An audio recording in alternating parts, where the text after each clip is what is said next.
Kashi news channel, सच है तो बोलेगा। लगातार बढ़ते तापमान ने काशीवासियों की चिंता को और बढ़ा दिया है। गर्मी के इस प्रकोप और इसके असली कारणों को लेकर काशी हिंदू विश्वविद्यालय के भूभौतिकी विभाग के प्रोफेसर मनोज कुमार श्रीवास्तव ने विस्तार से जानकारी दी है। प्रोफेसर श्रीवास्तव ने स्पष्ट किया कि वाराणसी में उच्च तापमान कोई नई या सामान्य घटना नहीं है।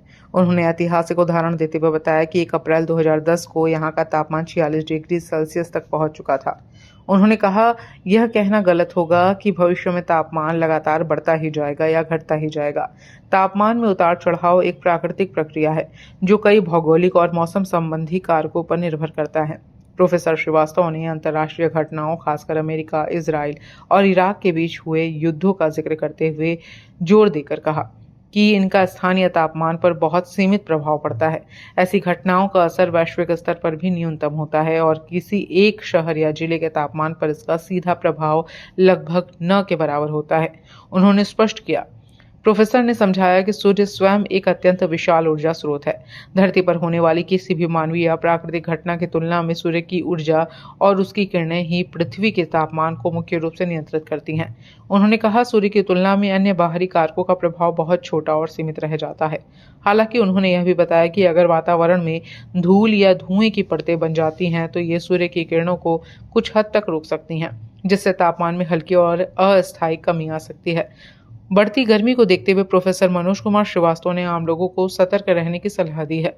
उन्होंने कहा, गर्मी के मौसम में पर्याप्त मात्रा में पानी और तरल पदार्थ पिएं।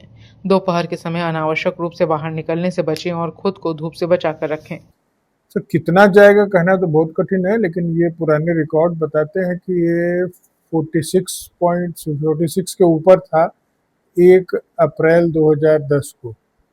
तो इसका मतलब है कि टेम्परेचर की कोई ऐसी लिमिट नहीं दिखाई दे रही। ऐसा जो अभी अमेरिका, इजराइल और ईरान का युद्ध हुआ, क्या ये जो अभी युद्ध चला भी है तो इसका भी कुछ असर दिखेगा क्या? जो इतना बमबारी, इसका असर टेम्परेचर पे तो बहुत हल्का है, क्योंकि सूरज इससे बहुत बड़ा एक बम है। अगर सूरज चमकता है तो उसके सामने कोई भी चीज़ चमक नहीं पाती।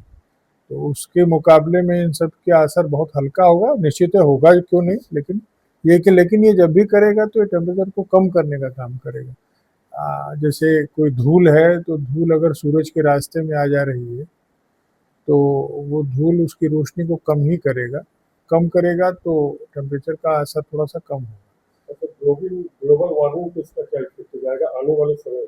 ग्लोबल वार्मिंग एकदम दूसरी चीज़ है। ये 1-2-4 दिन की चीज़ तो है नहीं।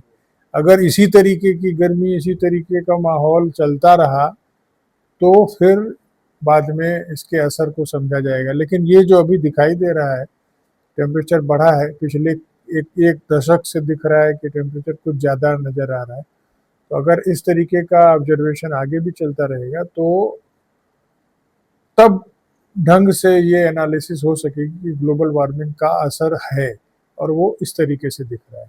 पूर्वांचल की खबरों से जुड़े रहने के लिए आज ही सब्सक्राइब करें हमारा YouTube चैनल डनकाशी और हाँ, लेटेस्ट अपडेट्स के लिए बेल आइकन को प्रेस करना ना भूलें।